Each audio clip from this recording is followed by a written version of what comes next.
Good morning and happy Mother's Day. This is your day, moms out there, and we love, revere, and admire you. You are known for enduring the unendurable, loving the seemingly unlovable, and doing the undoable for your children. Only Charlie Brown thinks you have competition. He recently told Lucy that only COVID 19 has done what no woman has been able to cancel all sports, shut down all bars, and keep men at home. Charlie Brown might think the conspiracy theories about COVID 19 are right and that it's the women of the world who have united. It's true that COVID 19 has created world unity, has forced families to spend needed time together, and has cleaned up the world's smog. But there is one thing that nothing can ever surpass, and that is the love that mothers represent. And if there were ever a Sunday to talk about this love, it is this one. Many of you cannot be with your beloved moms this year, and many of you moms can't be with your children. And I know you are sad. Many of you moms have been overworked during this quarantine because you're trying to hold down jobs, take care of small children, and homeschool the older ones. I saw a picture this week of a big black SUV. Some mother had written on it with white school chalk, "Teachers, you lied. Our children are not a joy to teach." Yes, many of you moms and grandmothers have been juggling children, jobs, homeschooling, and households that are difficult to manage when buying groceries is a half day project now. You are heroes. You've been nursing your family's cabin fever, preparing 3 meals a day, supervising loneliness, boredom, and nonstop demands. But then this kind of giving has been what you've always been about. Your trademark is the ultimate sacrifice of time, resources, and energy. There is no other word for it than love. A mother's love is perhaps the closest thing we can come to understanding what God is. God is love, unconditional love. A mother is seen in literature as the one who has slaved in the kitchen all day, trying to cook a meal for her hungry children on no money. And when she sits down with them and there is only one portion left, she says, "I've already eaten. You take it." In real life, I know a mother whose teenage daughter recently was big time into drugs. The daughter's demands on her struggling mom, a housekeeper by profession, were expensive and often. When her mother couldn't give her a car, the daughter got angry and pushed her mother down.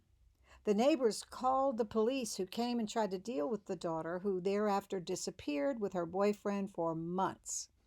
The boyfriend finally disappeared, and the daughter needed room and board, so she ended up at her mother's door. The mother, in her infinite and unconditional love, took her in and wiped her tears. By the way, this true story does have a good ending, probably because the mother never gave up on her daughter, who is now doing very well, holding down a good job, and very appreciative of her mom's patience and devotion. A mother is the one whom you know will love you no matter what, no matter how long it's been.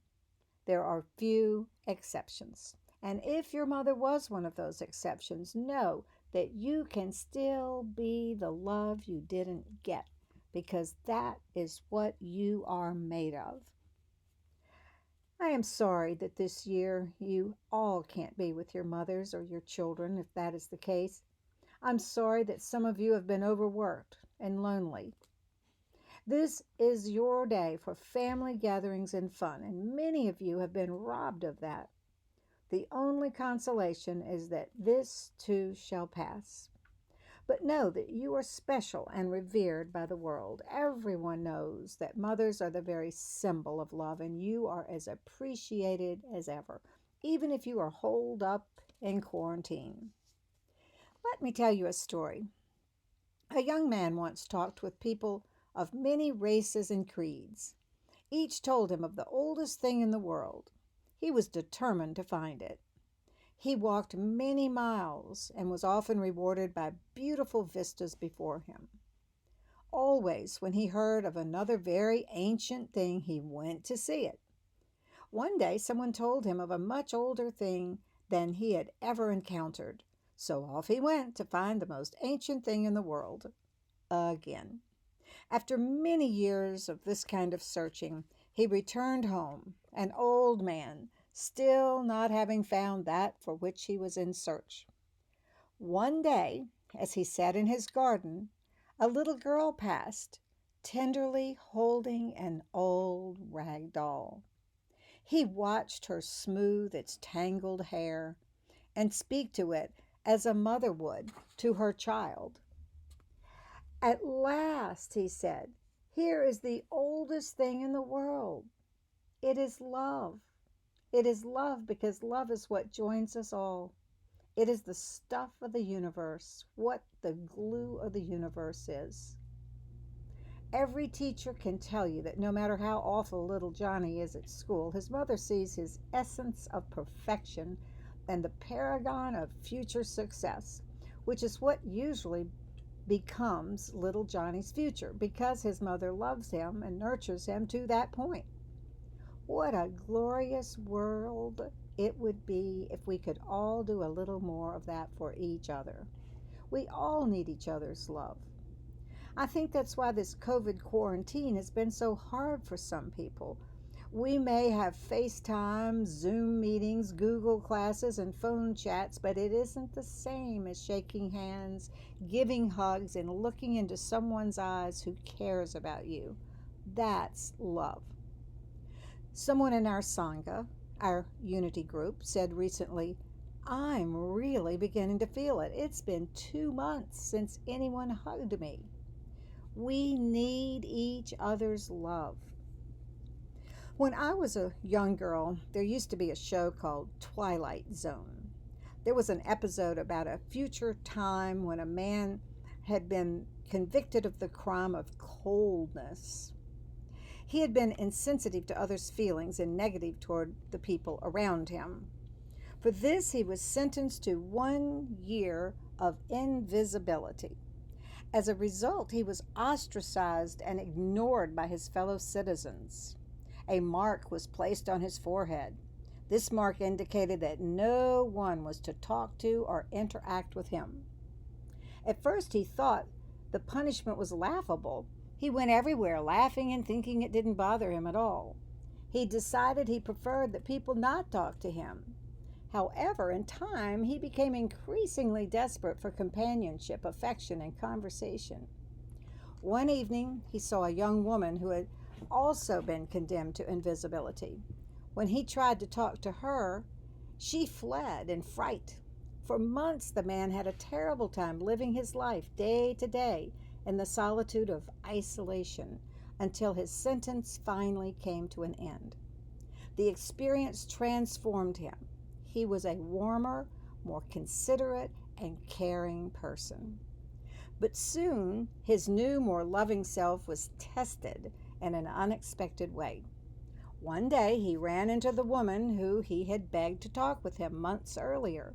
She was still serving her sentence, and now she was the desperate one. She sobbed and pleaded with him to look at her and say something. When he pushed by her and kept walking, she crumbled to the ground, weeping. Over and over again, she said, "You're so cold, you're so cold." Feelings of compassion welled up within the man. He turned, knelt down, and began to comfort her. Seeing this, the other people in the street began moving away from them. Warning devices began to sound. A loudspeaker blared, "Unacceptable behavior! Unacceptable behavior!" The man's love had gone beyond the limits deemed appropriate by society. Previously condemned for being cold, he was now condemned for being loving. How many times are there people in our groups, political leaders, or authority figures who a critical mass of people dislike? They then, as a group, dislike others who like the unaccepted ones. Maybe we join with the group that bullies someone because we want to be liked or accepted or on the winning team. How often do you hear people say, "I love God. It's people I have a problem with"? The problem with that, of course, is that those people are also a part of God. What ye do to the least of these, ye do unto me. Everyone is a part of that love. So when we can't get along with others, we aren't at one with God, and we're missing out on the most valuable resource there is, our oneness with all life, our oneness with God. Mother's Day is not only a time to bless, spend time with, and appreciate our mothers, it is a time to let this universal mother's love into our hearts and pay it forward by loving others as we have been loved, even the seemingly unlovable, at least in our hearts. Connect with your mother, your grandmother or great-grandmother today, and connect with the love they represent in you. Also, take that and reach out to someone else who needs your love, someone who needs a phone call, someone who might be lonely. Yes, the secret to life is to love. Love everyone around you. The opposite of love is truly death in the form of a miserable existence. And love yourself. Don't forget that. The more you love and forgive and nurture yourself, the more you will be able to give love to others. There's a wonderful story about an artist who was painting a picture one day. There was a beggar who sat across the street from the artist's studio. From his window, the artist sketched the face of that defeated, outcast soul. But the artist made one important change. Into the beggar's dull eyes, he put a flashing glint of an inspired dreamer. He sketched the skin on the man's face to give him a look of iron will and fierce determination. When the painting was finished, he called the poor man in to see it. The beggar did not recognize himself. "Who is it?" he asked the artist. Then, finally, suspecting that there was something of himself in this portrait, the beggar hesitantly questioned, "Is it me? Can it be?" "That's how I see you," replied the artist. Straightening his shoulders, the beggar responded, "If that's the man you see, then that's the man I'll be." This is how most mothers see their children, and that's why their children succeed. When we start seeing others with those loving eyes of respect, of Christ's vision, we can be instrumental in helping them grow. When we begin to see others' inner divinity the way they really are, they can more easily become that which we see. They will start responding to us differently and ultimately become different. That is part of tithing, giving of ourselves, our love. And most of us learn that love from mothers, if not our own mothers, then from mother figures. Jesus said, "By this all humans will know that you are my disciples, if you have love for one another." Our greatest accomplishment will be to give expression to the love of God. Jesus said, "A new commandment I give to you, that you love one another even as I have loved you." that you also love one another. If we're truly on a spiritual path, that is the only commandment, to love one another unconditionally. All the spiritual books and jargon and classes in the world are just as sounding cymbals if we don't learn to love one another. And this love is not such a far out idea. Almost every mother models it. If we show love for one another, we are spiritual beings. We can know what's in 1,000 books, but if we don't develop our capacity to love and show it to others and to ourselves, we are missing the mark. In John 13:34, it simply says, love one another. It doesn't add if they love you or if they are nice to you or if they believe like you. It says love one another. I was reading a book of mine called The Unity Treasure Chest, which is full of articles by Unity co-founder Charles Fillmore, his children, and some of the Unity greats like James Dillett Freeman and Emily Cady. And I noticed on the back cover some of the subjects they had covered. There were chapters entitled Discover and Work with the God Power Within You. Know about the nature of God. How to be healed. How to replace lack with abundance. How to make yourself more attractive to others. Keep from growing old.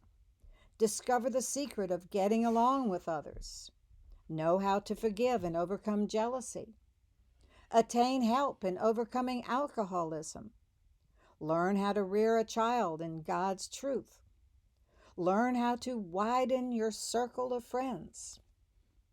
And I realized that the one answer to all of these desires is love.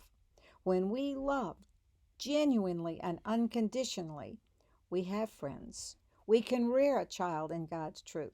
We can get along with others. We are healed. We have true abundance in our lives. We know about the nature of God, and we don't get old, even if we do chronologically. And we fill the inner hole in us that causes all kinds of addictions. Love is the answer, the only answer. Arthur Ashe once said, "From what we get, we can make a living. What we give, however, makes a life. And what we can give is love. Maybe it's in the form of time, energy, wisdom, or fleeting kindness, or a smile. But the source of it all is love." I talked last week about the idea, know thyself, because by being very honest with ourselves and truly knowing who we are, we can begin to discover the reasons why we aren't able to love unconditionally. Maybe we have scars from childhood that prevent trust. Maybe we are afraid to love or we'll get hurt. Maybe we don't even realize that we can't love unconditionally. Maybe we think our ideas are more important than unity, so we reject some people. Sure, it's easy to love an innocent baby, your devoted pet, or those who flatter, agree with, or love you. That's something that 99% of the population can do without effort. But I'm talking about when the going gets rough and others criticize us or don't like our ideas or undermine us. How loving are we then? But that is exactly what we must work on and learn to understand. Why are others the way they are? Why are we the way we are? That's the challenge. And with commitment, we can gain the wisdom to see through it all and love them anyway, and love ourselves anyway, no matter what they or we believe or have done. This is the real spiritual path, learning to love. I heard a line this week that seems appropriate here.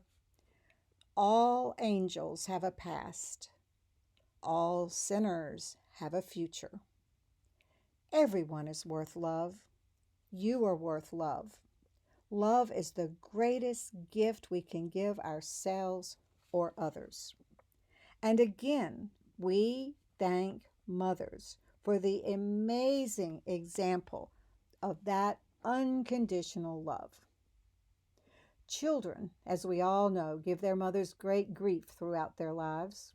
Joy, yes, but grief, yes, too. Mothers sacrifice everything and then get yelled at by the terrible twos, screamed at that they aren't going to be invited to the 4-year-old's birthday party. The adolescent has very little use for mom except for room, board, laundry, and transportation.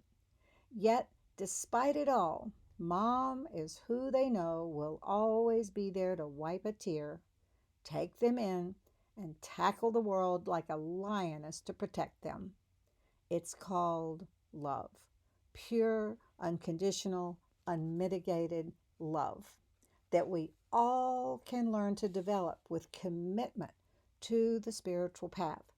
And the reward is the wonderful life that all the articles in the Unity Treasure Chest book described. It is called Manifesting Heaven on Earth. It's the most profound, deepest, and truest wisdom taught in every religion and every spiritual path.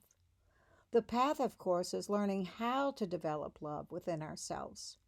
The reward, of course, is everything.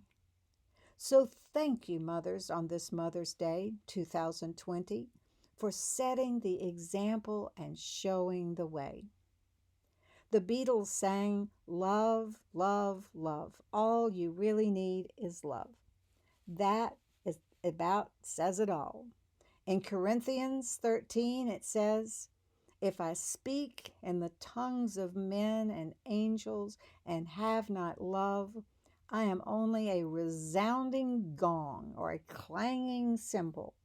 If I have the gift of prophecy and can fathom all mysteries and all knowledge, and if I have a faith that can move mountains, but have not love, I am nothing." The profound importance of love hasn't changed in 2,000 years. I recently read a beautiful prayer. It goes, you might want to get quiet. May I be a sample of the great example.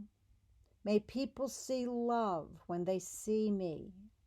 May people see kindness when they are around me. May people see forgiveness in all my actions. May people see giving in my nature. May I become what Jesus said I could become. May I live my life in a godly way, leaving a wise shadow everywhere my mind touches. Love is the resurrection of the Christ in you that we've been talking about since Palm Sunday. It is the metaphysical meaning of Easter, pure and simple. And whatever it takes to develop our ability to love is our true spiritual path. Prayer, meditation, spiritual techniques, and spending time studying those who have achieved it, that is the path.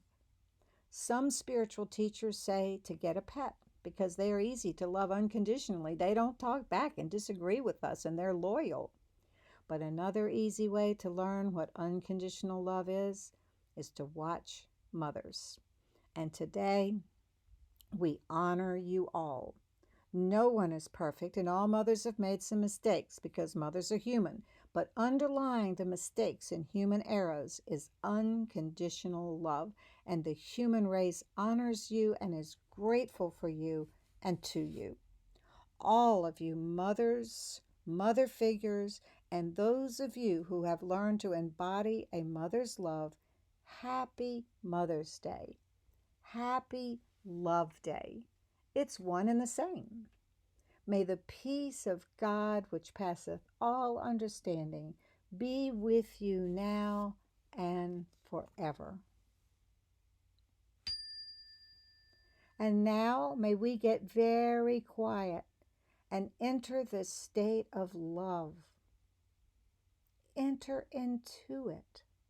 This time of prayer and meditation is your time to enter into a state of oneness with God, with Source. Let yourself feel that oneness, your oneness with all life, with God. This is your natural state. Let all of your human cares, stress, and thoughts go. And just let yourself be here now and realize your total oneness with God, the good, from whom you live and breathe and have your being. Relax your physical body and take a deep breath. Relax, relax. Relax every muscle, especially the tension in your face, your shoulders, your back, and your stomach. Relax. Your worries are only in your mind. All is in divine order. Realize that you are divine. There is only one power and one presence in the universe, and you are that too. This is your time of meditation and oneness with Source, with God. Just be here now as the God being that you are.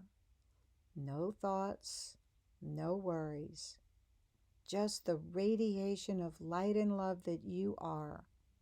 Pure essence. Be with who you really are. Relax and become one with the truth during your time of prayer and meditation. Where there has been a sense of alienation, there is a potential for love.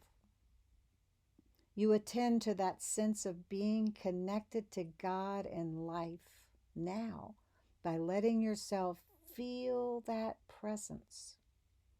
You honor that sense and you step forward on your spiritual path into the true world, your Christ mind, from which emanates your world.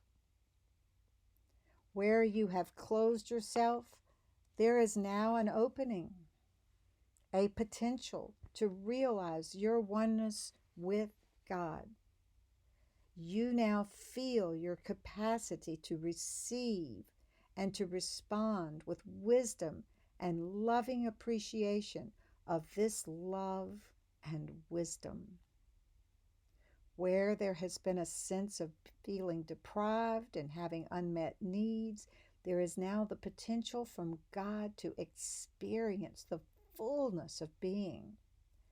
This is what it can mean to be human and filled with this love.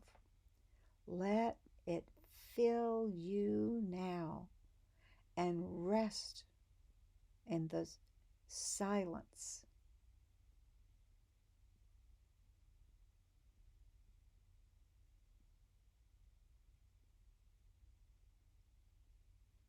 You let go of fear and confusion, old programs. They are illusions that hinder love. Faith and knowledge are supported by God's infinite love. You vow now not to allow the pain of the past to mar the beauty of the present.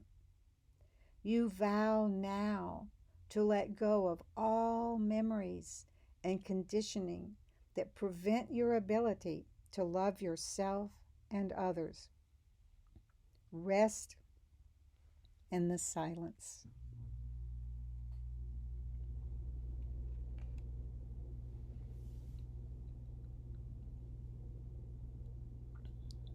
Shall we pray? Dear God, I want to be freed to enter into a new way of life. I want to have a new thought about myself, a new realization of the spiritual self that is all conquering, triumphant, and free. I want to embark on the true spiritual path. I bless any unhappy situation in my life. I cease wrestling with the angel and pronounce it good.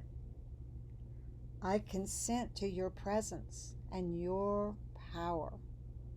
I turn myself completely over to you, physically, mentally, emotionally. Dear God, clarify my thoughts and give me the light of understanding that I need. Help me to see things differently. Help me to choose the right path and lead me on this right path.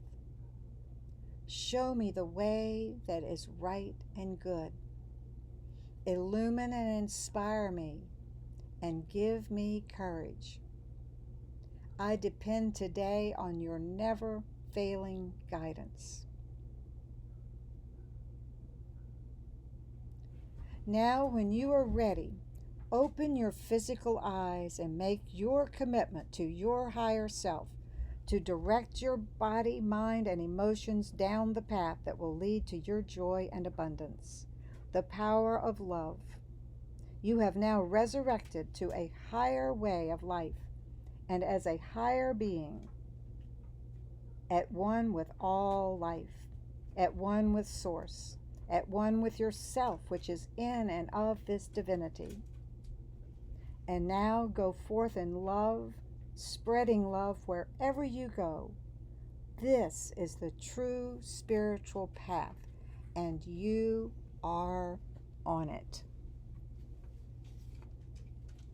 The light of God surrounds you, the love of God enfolds you, the power of God protects you, the presence of God watches over you.